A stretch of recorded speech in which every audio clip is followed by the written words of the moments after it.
This is Maxim Grigoriev, the director of the Foundation for the Study of Democracy in Russia, a member of the Public Chamber of the Russian Federation.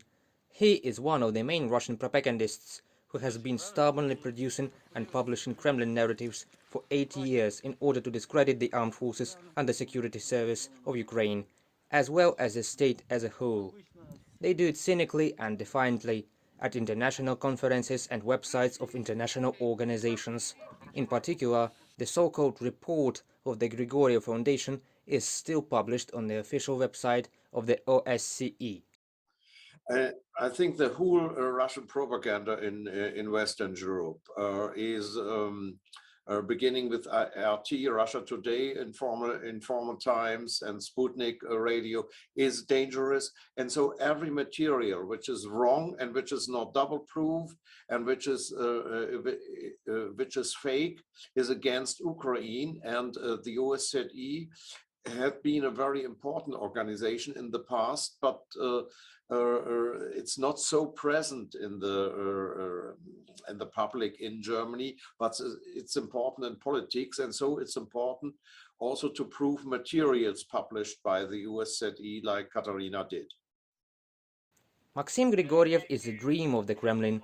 Among his foundation's immortal works are the report War Crimes of the Armed Forces and Security Service of Ukraine, Torture and Inhuman Treatment of Donbass Residents, Crimea, History of the Return, and Ordinary Fascism, the latest fundamental, in inverted commas, 426-page work on Ukrainian fascists. The biggest danger is the English translation of this document, which is available for Western audiences. Of course, you can say that OSCE doesn't have the direct impact on the war, as I mentioned before, like we say about other organizations. But the same we can say about the countries who still collaborate with Russia, for example. During the war, there is no such thing as neutrality. I'm sorry, but it doesn't work. You whether support the people who are suffering or you are supporting the aggressor. There is no thing in between.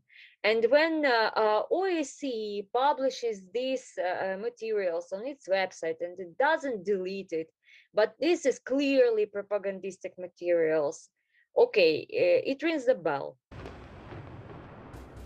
Russia has been waging an active information war against Ukraine for a long time.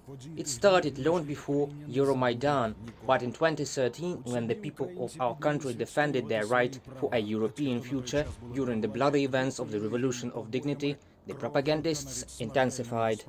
In fact, Grigoriev, like most Russian historians and politicians, is rewriting real history in a way that benefits Russia.